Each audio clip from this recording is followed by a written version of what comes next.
we're going to talk about the Netwars ICS Challenge. John Lavender, who is one of my co-founders and CTO over Dragos, as well as Austin, are going to step through the answers of the level 3 and level 4. Level 1 and level 2 was made by Jeff, Jason, and Tim on the SANS side.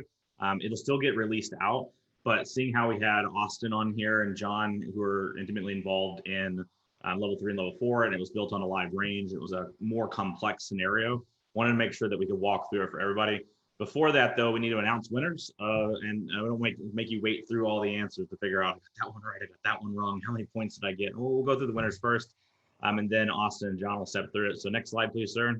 This will be the teams. So first, all right, so the team winners. All right, so here we go. So first place was the Equinor team. So then crafty Norwegians, man, they powered through too. I was so impressed with all of the teams, because I was expecting, we built this and it was an 8-hour CTF. We were all expecting people to jump on for 2, 3, 4 hours at different points.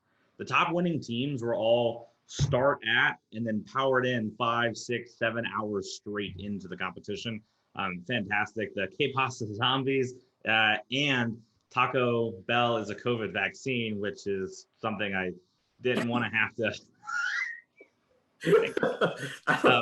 say out loud. So here's the deal. They're tied for second. Technically, one of the teams took more hints than another, and that's usually how you determine who got second. Instead of actually going and doing that rule, what we're going to do instead is say both are second, and so both are going to get the prizes, and Nora team is now the third place team.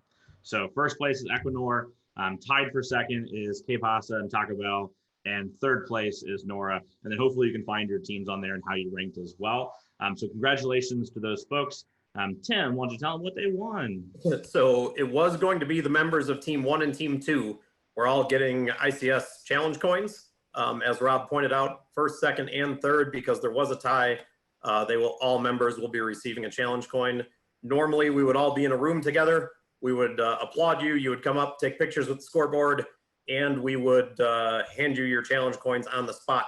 We will need to ship these to you. So for all members, we'll be using whatever email you registered with to contact you and obtain shipping directions. And then we will send those out. So if you used a bogus 7-second email and you're on Team 1, 2, or 3, too bad. Please find a way of contacting us, and we will verify you were in fact on that team with your other team members to avoid other people just sending us emails and saying ship it to this address. Perfect. All right. So the challenge coins or anything else? I thought we were throwing in some That is it for teams. Viv will throw in some polos. All right.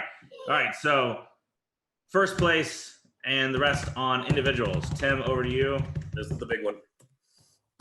All right. We actually had some switch because there was changes in the last hour by quite a bit. So Tim, why don't you walk us through it? Okay. So all 10 individuals, first through 10, will receive a ICS challenge coin.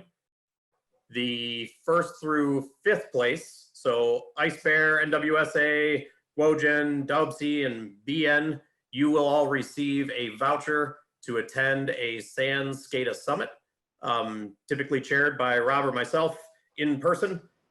This event that we're running today has been the alternative to that, but eventually, when the global pandemic calms down, we'll be back in person doing great things at summits. So first through 5th place will receive that, as well as the challenge coin. And Ice Bear, first place individual will receive a voucher to a SANS on-demand course of their choosing, and they'll be able to take that free SANS class. Those are the prizes we have for you. Everybody did great. It's been fun to watch and fun to participate in, interacting with all of you. Just amazing. A couple of things that I'll point out, and then we can turn this over to others. But the registrations were capped at 1,000, and we exceeded 1,000 due to some special requests for people who really, really wanted to be in there. Any given point in time, kind of Rob, me, Jeff Shearer, Austin Scott, Jason Deely, Tom Hestman, we were all responding to questions from people, and a kind of the normal everybody in number was about 759 folks, all communicating with us in Slack all at the same time. So if we were ever slow to respond, to anybody, our apologies, but there was about 759 of you with questions. The total number of individuals. So if you're looking at this score and you see your number 24, your 23, there were 559 people who played this as an individual. And there was a total of 65 different teams that played. Some teams were 2 people, some teams were 5 people. So 65 teams. I think you all should be very, very proud. Yes, you should all be very, very proud. But also for anybody that stepped up to play, even if you had like 5 points at the end of the night or 1 point at the end of the night, CTFs are hard and they're challenging and they're intimidating, especially when it's something random and new. And all of you should be very excited and proud of yourselves for stepping up to the plate and taking that on. So thank you for making this such a wildly successful event. The largest Netwars in history is an ICS Netwars, which I feel it should be. Thank you for the Counterhack team, Ed Scotus and Tom and those folks for doing this. John, we're going to turn it over to you and Austin to step through questions and help people understand kind of what they should have seen and hopefully learn from the event. Hey, Rob. Yes. Since you're on, can you do me the favor of introducing John? We've already introduced Austin, but John Lavender, you've known for many, many years and works at your organization. If you could. Yep. So John Lavender, like I said, co-founder, CTO over at Dragos. John and I have known each other for almost a decade now. He used to work with me back in the U.S. intelligence community, was a mission lead over there and done some amazing work across a variety of red team and blue team type work, and especially focused on cyber threat analysis of ICS threats and doing kind of intrusion analysis and hunting work. But he's also a very, very accomplished developer and team lead, and for a long time led our engineering team. And now that we've got an engineering VP, he is comfortably in a CTO role, which means he gets to play around with CTFs and do fun stuff instead of just being the person that I yell at on release day. So John, over to you, sir. Thank you, Rob. Yes, I now get to spend my days doing demos and CTFs and building cyber ranges. So much happier. It's nice to see everybody. Also wanted to just say congrats to the winners and everyone else that participated. It was an awesome turnout. Like Rob mentioned, this was one of the biggest Netwars, if not the biggest Netwars so far. So that's just awesome to see. I'm going to start the session off, walk through some of the background, and give a little bit of context into the actual scenario itself for those that didn't actually participate. Then I'll turn it over. Austin's going to walk through the flags and the answers. And I know we're already kind of past time, so I'll skip through this a little bit, but if Rob, you change slides, cool. So let's start with the background of the scenario. By the way, take your time. I told everybody we're not ending on time. So okay, perfect. Cool. So let's start with the background of the scenario. The town is called Cyberville. It's an isolated desert town that's fed by a single transmission line. So it's a small town. Residents are primarily retirees, moved to the desert to escape cold weather. During the summer, this town gets extremely hot, and you can imagine without energy to power the air conditioning units, folks are going to be put at risk from a health perspective. A microgrid was created to protect the town and to protect the residents against extended outages. So looking at this diagram that's being shown, starting on the left, moving to the right, these facilities that are marked with icons, we've got the site office, a substation, a lithium ion battery storage, a small solar farm, a solar farm, a wind turbine, and a gas turbine. The microgrid in the town can disconnect and function independently. So during emergencies and that kind of stuff, it can provide vital electricity to the local community. So let's go to the next slide. We'll do kind of an overview of the setup of the network and the range and the devices that were used. Earlier in the day, for those who have been on, Tom Van Norman gave a great talk on ICS cyber ranges. So if you missed that, highly encourage checking it out when it gets posted. But during that talk, Tom stressed the importance around architecting, configuring ranges to mimic real life scenarios. And while that's very important to do and helps with training and helps make these kind of exercises a lot more lifelike, it is very, very challenging. I mean, I can certainly say I've tried to build a few ranges in the past, and I think Rob's been involved with a few of those that ended up turning and looking like Frankenstein setups with just cables running everywhere and trying to mimic machines and different types of software using virtualization and all kinds of stuff. So it's challenging. It takes a lot of time, takes a lot of effort. This scenario was no exception. Austin and the team did a phenomenal job putting the range together.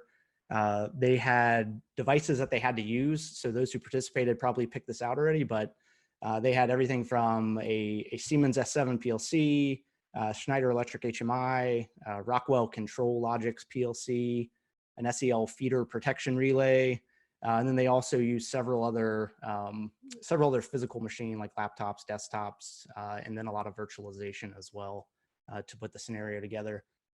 OT protocols to highlight: Goose, OPC, Modbus, and S7. Next slide.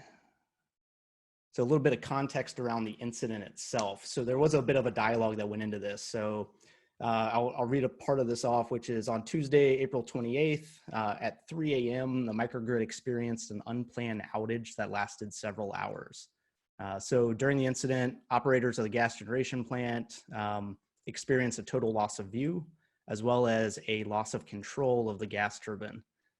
While they were unable to regain control of the turbine, it forced them to perform an ESD, emergency shutdown of the entire plant. So initial root cause analysis of the incident indicated that it was probably not an engineering failure, but a cyber incident. It was believed the adversaries used the data historian to pivot through multiple areas of the network. I will throw a shameless product plug in, which is, fortunately, the microgrid was being monitored by the Dragos platform, which empowered the responders to gain visibility as well as do packet captures that helped them go back and take a look at the incident. So for the level 3 and 4 exercises of the CTF, we provided a single packet capture. So lots of times in CTFs or other types of training events, you'll probably find that you get lots of different captures. They're usually really small in size, pretty isolated to what you're actually looking for. We took the approach of going and building a single PCAP. So we did a whole bunch of different exercises, grabbed packet captures from different places, and then merged those all into a single one, because it resembles a lot more like what our professional services team sees when they do IR or go out and do assessments of different environments. So we provided, I think it was about 150 megabyte packet capture. Has a whole bunch of noise in it, as well as all of these different events and flags that Austin's about to walk through here. So with that, I think that pretty much covers it. With that, I'm going to turn it over to Austin. I think we've got probably 80 slides, if I remember right, of flags and answers. So we'll start moving through those. Thank you so much, John. So we're going to go rapid fire here. We want to, the flags do tell a story. So I'm going to try to tell more of the story as well as show the answers to these flags. Now, the initial access into the environment was from a C2 server. So you had to look at the traffic and identify which machine was likely that C2 server and enter in that IP address. Next slide, please. Where possible, we're going to use some screenshots from the Dragos platform, just to show network flows and other detections that were picked up along the way. Next slide, please. As we step through, there's only a few public addresses on this in this PCAP, but you can look at each one, and then we step through the last one. The last one has a lot more interesting traffic going through. So that is our C2 server, and that's where the initial attacks come from as well. So we can see that's the C2. Next slide, please.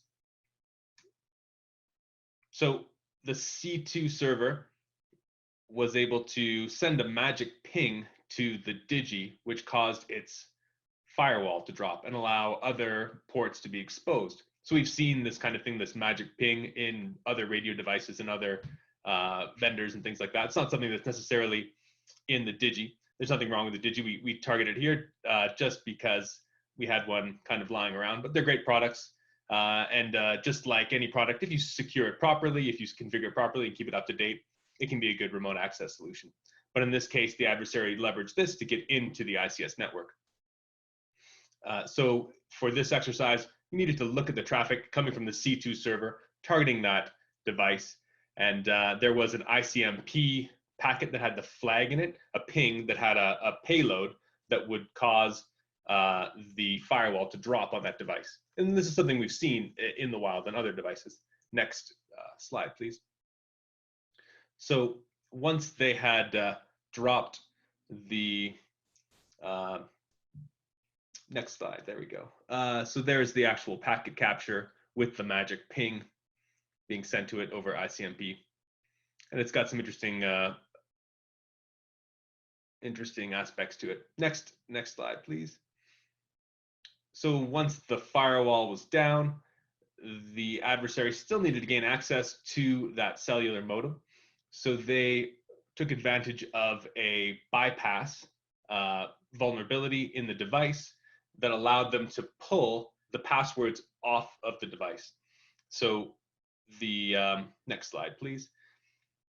If you, again, filtered by the C2 server and looked for a weird user agent, this Python user agent, you can see that it's sending a command that included this bypass.png, and that allowed the command to be executed and using a whitelisting vulnerability in the device. So if you send a URL that includes an image, it would still execute those commands from this RCI, or remote command interface, and allow you to have remote command execution. And in this case, they use that remote command execution interface to pull down the passwords off the device and then use those passwords to gain access into the Digi.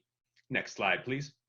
This one was tricky because you had to follow the stream for this bypass attack. Hit next there, please.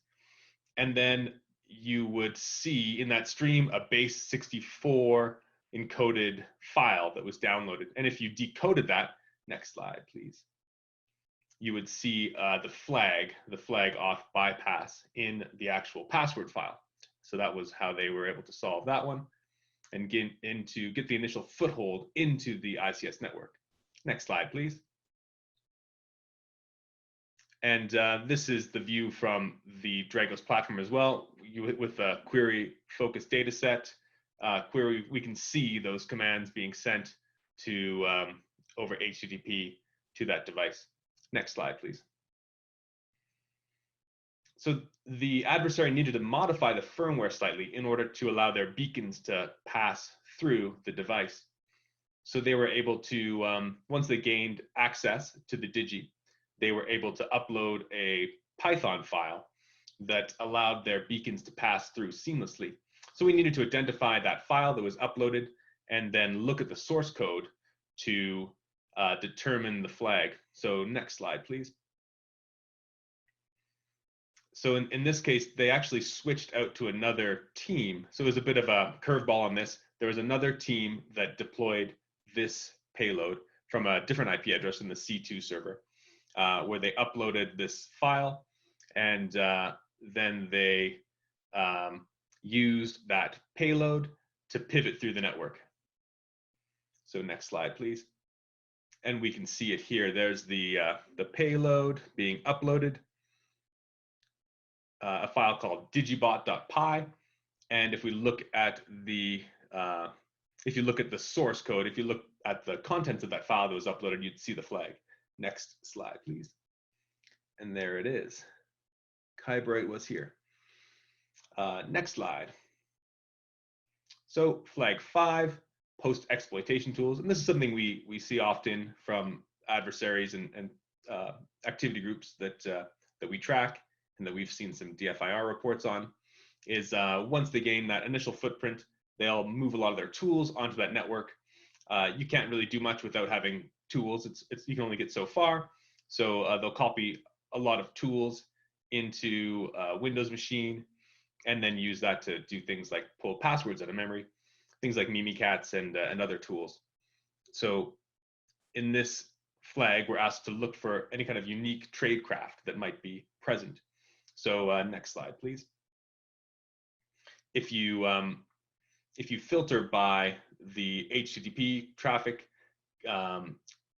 going in between the battery network you can see there's a lot of requests for this post exploitation folder. So the adversary created a folder on the actual Digi device, put all their tools on there, used the Digi to host a lot of their files, and then they copied their post exploitation tools from the Digi onto the endpoints.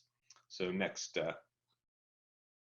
so we can see a bunch of tools that we see commonly used in these attacks for mostly pulling passwords or doing reconnaissance.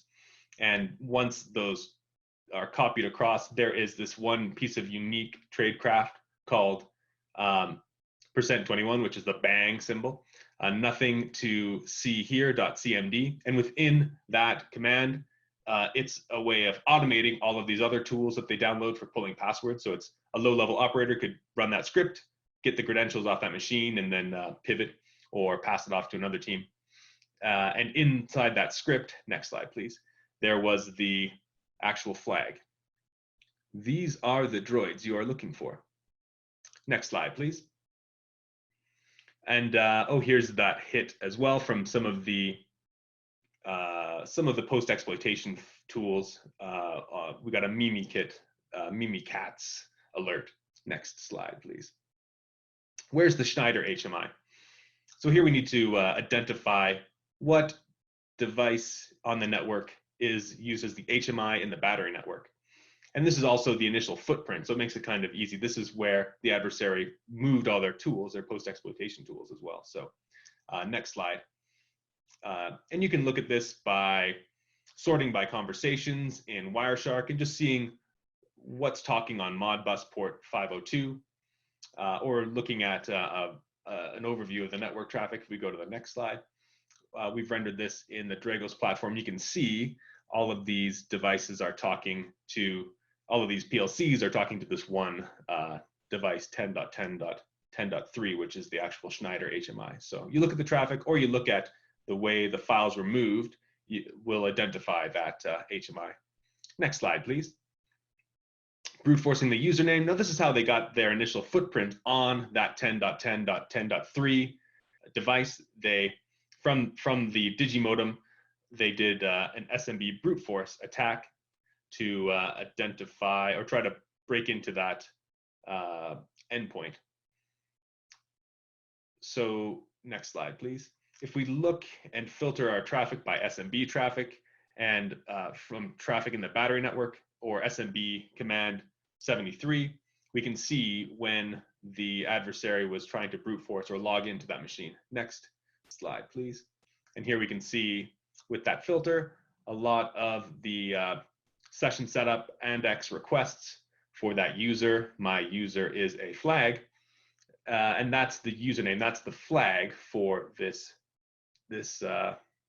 question here. Next slide, please.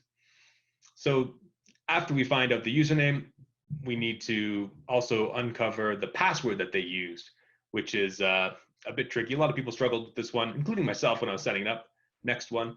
It's tricky to get the hash and all the components you need. You need a couple of different pieces of data to pass that information into Hashcat or John the Ripper to reverse the hash. But one of the best articles I found is from 801labs.org. They have a great 9-step process on how to crack an NTLM version 2 hash from a PCAP. So if you followed that process or found that by Googling around, then it's a pretty straightforward process. And the password was Dragon, which is on a lot of different lists like RockU or even some of the other smaller lists as well. Next slide, please. And there it is. There's the results of the hash formatting you need to do, which is complicated. And then there's the actual result candidate from Hashcat, Dragon. Pivots and payloads. So now the adversary has a foothold and they need to move throughout the network. So they've leveraged the historian as that pivot point because it does connect all the other ICS environments and collects data from those. So it is connected to all the other ICS networks. So next slide, please. So if you just filter by that historian's address, the 10.10.10.5, and just look for different C2 common traffic protocols. In this case, it's HTTP. We can see that they're using, next slide, please. We can see that they're using the standard C2 artifacts from Cobalt Strike, the submit.php, and then there's another one where they get like a GIF image or something like that. And in that host header is the flag of all that C2 communication, flag C2 host header. So that was the answer for the pivots and payload flag. Next flag, please. And there it is. We can see that also in the Dragos platform, that host header is captured. And there it is, the utm.gif. That's the other component of the Cobalt Strike default artifact kit. Next slide, please. Solar PLC model name. Now this was an interesting one. A lot of people had trouble with this as well, because you have to really dive into the S7 protocol. Next slide, please. And unfortunately, Wireshark doesn't have too much of a fine-grained parsing of the S7 protocol. So you needed to kind of click around and sift through some bits and bytes to find this information. But if you do sort out the traffic by that, the network, the 192.168 network, which is the Solar network, and then also filter by the S7 protocol and look for a frame that contains CPU, you can quickly find that value. Next slide, please. And here it is, the CPU model of that Siemens S7 300 device. Next slide, please. And after that, you need to find the station name, which this caused a lot of confusion because some of the packets would show the station name and the PLC model in the same flag or the same packet. So some of these flags got reversed. Some people had some issues between flag 11 and 12. Next slide, please. So here again, if you filter by the download function, which is 1B, you'll get a better chance of seeing that station name, because the station name gets transferred during that download. Next slide, please. And there it is, the flag Solar PLC name. Next slide, please. So there was also a download of a unauthorized function block to the S7, and we needed to identify what that function was called. So next slide. This also caused a bit of confusion. You needed to filter by that S7 function code for downloading, which is 1B, and look for the function block download of FB13. Next slide, please. And there you can see the flag for the actual program name that was being modified. Next slide, please. Site office pivot. So in this slide, or this flag, the adversary moved from the battery network into the site office network. And we were asked to investigate how they did this, because there was not a lot of protocols that are allowed into that network. So if you, next slide, please, if you filter your traffic by just those two networks and just look at the traffic that's flowing between them, between the battery network, or between the historian and the site office, you can see, next slide, one of the only protocols is VNC that's going across between those two networks. So that was the flag. That's the way, the mechanism that the adversary was able to breach or pivot into that network. Next slide, please. MySQL quote execution. This is a classic. I mean, we've seen this from real activity groups that target ICS, like Electrum in the past. A Microsoft SQL Server XP command shell was leveraged in the site office as well to pivot into a SQL Server instance. Next slide, please.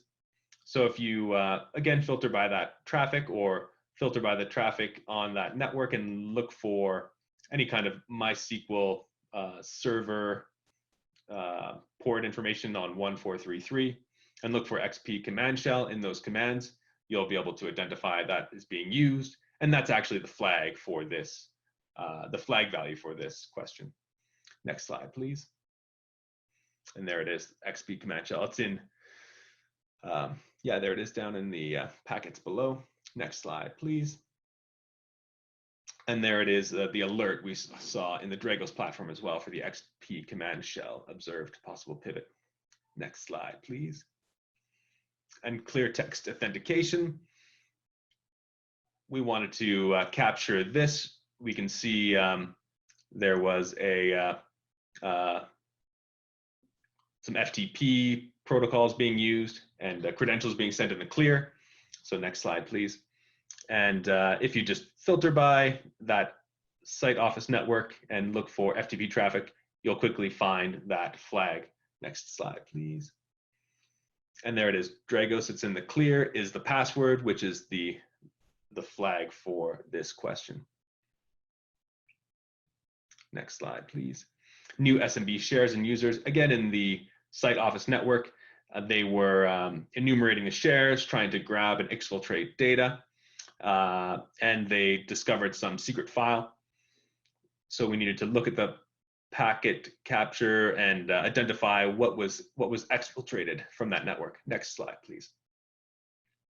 So here we have the, if you do an export of your SMB file. Unfortunately, Wireshark had some trouble with this. We had better luck with Netminer or some other tools to extract that file. There was a bit of a mismatch on the IDs in Wireshark. So when you tried to pull that file, it would sometimes pull an image. Oh, pardon me. So if you filter by SMB there. The CTF is going to kill you, man. It's so Been a long close. week. So close. Next slide, please. So Netminer and Zeek had better luck. Or if you just dive into the SMB traffic, you can see that, that flag being transferred. Normally, you'd be able to export like the files from Wireshark, but that didn't really work for whatever reason. It's a bug in Wireshark, I believe. Next flag, please. PowerShell code execution via MSHDA. Again, this is still a popular technique using PowerShell, compiled PowerShell with an HTA JavaScript file. What type of files would you expect to see? Would you expect to execute with a MSHTA? Next slide, please. So we can see if you just filter by the wind turbine network, because that's where this one was taking place, and then look for a frame that contains the HTA file, you'll find a string called dragos.hta. Next slide, please. And inside that HTA payload, we have the flag, Dragos PowerShell pivot. Next slide, please.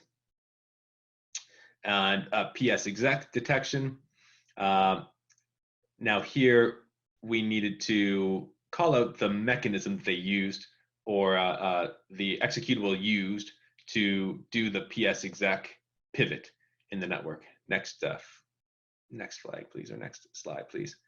And again, if you filter by SMB2 in the wind turbine network, you can see a create file request for PS exec service.exe, which is a telltale sign that they're using PS exec for a pivot. Next, and there it is. And that's actually the flag for this question, psexec.exe, svc.exe. Next slide, please. And there it is. You can see that being transferred in the Dragos platform as well, systernals tool. Next slide, please. OPC connection to historian. So here in the wind farm network, there's a lot of OPC traffic floating around.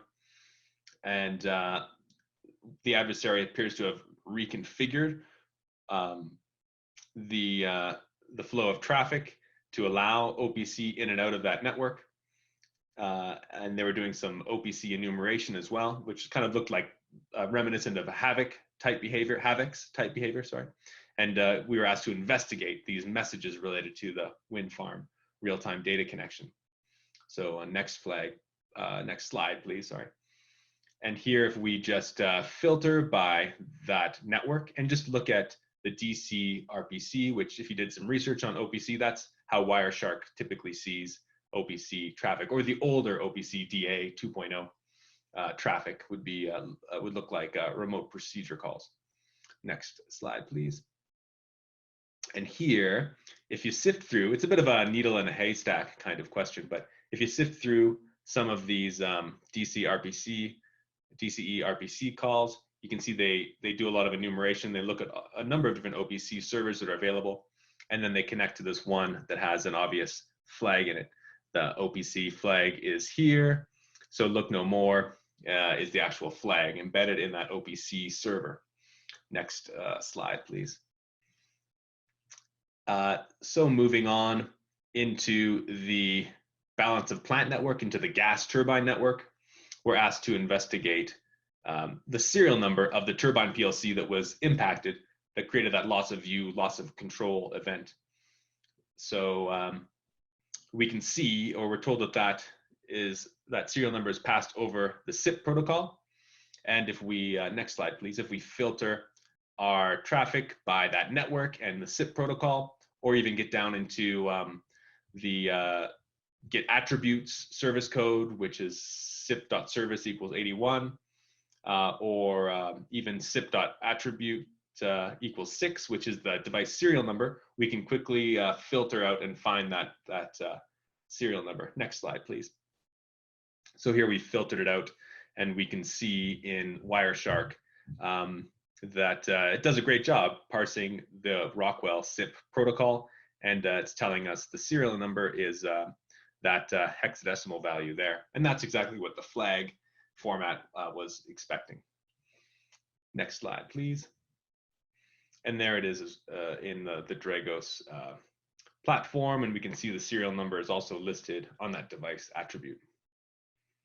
Next slide, please. Program modification. So the event that caused this loss of view and loss of control in that balance of plant, which triggered this whole incident response, was the uploading, or I'm sorry, downloading of a PLC program to that controller. So here, we're asked to look at the SIP traffic and try to determine the name of the program that was downloaded to this device. And we're given a hint that the description for the program is the turbine control system, or for black start and peak support. So that's something you could have looked for in the packets as well, to see if that contained that information. Next slide, please. So if we do some more filtering by the network and the SIP device, and look at the SIP class 64, which is used for program downloads or program change. Next slide, we can see that program name there is turbine_control_system. Unfortunately, this doesn't get nicely parsed out like the serial number did in the SIP protocol, but it is still visible there as part of that download bit stream. Next slide, please. And here we can see the event that shows that PLC modification took place in the Dragos platform. Next slide, please. Protecting the relay. So now we're jumping into the substation network, which has more of the protective relay gear and Schweitzer gear. And we're told our logs indicate that the adversary attempted to access one of these protective relays, and we need to identify which one they attempted to access. So if we go to the next slide, please. And if we filter our network range by that substation network, which is the 10.10.100, and filter by Goose protocol, or even just filter by Goose protocol. Next slide.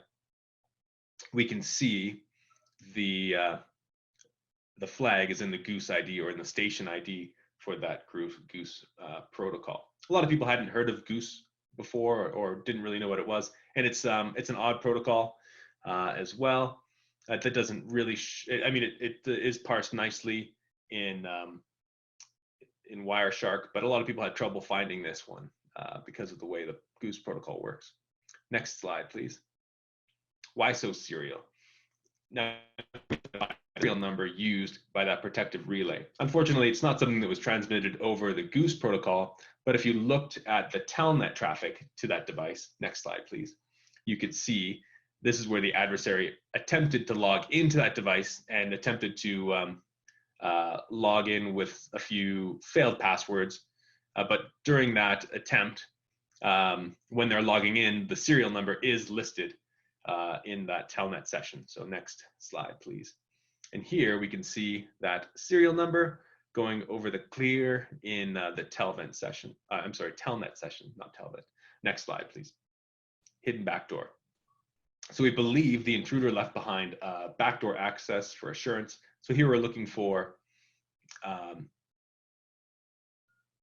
unencrypted C2 channel that they're using as a fail safe for their HTTP C2 channel. So next slide. So here we're looking for other common C2 protocols that might be used, and they actually had a DNS C2 back channel that they were using as well. So if you look through the traffic and look for port 53, look for DNS, which is a common C2 channel we see, you'll be able to see the flag is sent in the clear over that DNS C2 channel. Next slide, please.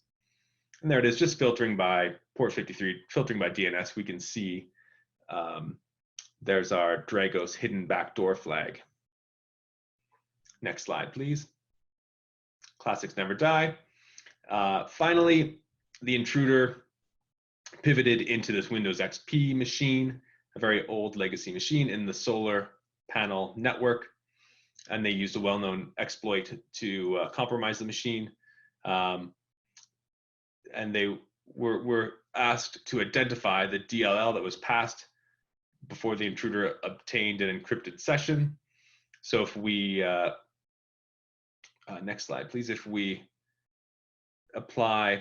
do a little research into Metasploit and how that stageless interpreter payload will reveal the DLL in question, we can look for the DCE RPC binds that call the service that will allow it to trigger that Metasploit serve.dll, the metserve.dll that the adversary used in this case. Next slide, please. So if we filter by that DC RPC payload and then we follow the stream, we can see that's one of the DLLs that are called prior to that channel going dark, prior to that becoming an encrypted channel. Next slide, please. And that is it. That was the last flag.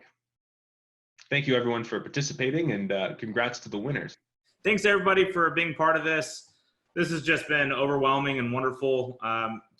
In summarization, all slides, all recordings, all data set, all questions, all answers, everything will be made available.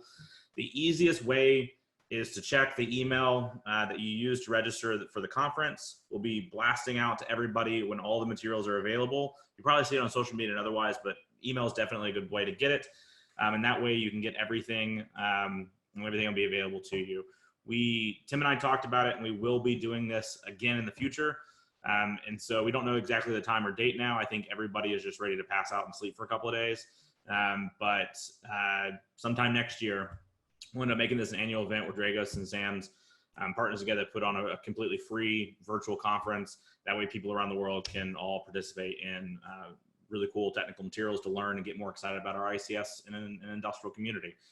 Thank you all for being part of it, and especially to those of you that are asset owners and operators. Just thank you so much for what you do. I very much enjoy my lights, water, and fuel, and manufactured goods and everything else. So thank you for that. And then for those of you that are excited to get into the ICS community, not only stay in touch with Dragos and SANS, it's a good way as well, but go talk to your local utility, your local mining company, whatever. These folks are always hiring. And outside of that, take a box of donuts, a case of beer, go interact with them. Every operator will welcome you into their arms, except for those with physical security perimeters and similar. Don't bypass those. But they will all happily explain this beautiful world of industrial to you and answer questions. They're usually very excited about it anyways, and very humble, wonderful people. They'll definitely do it for beer and food. Cool. Tim, to you, sir. When we hatched this plan some time ago, I would have never envisioned it going to this scale. So really, thank you to all the people who attended. Thank you to all the people who supported it.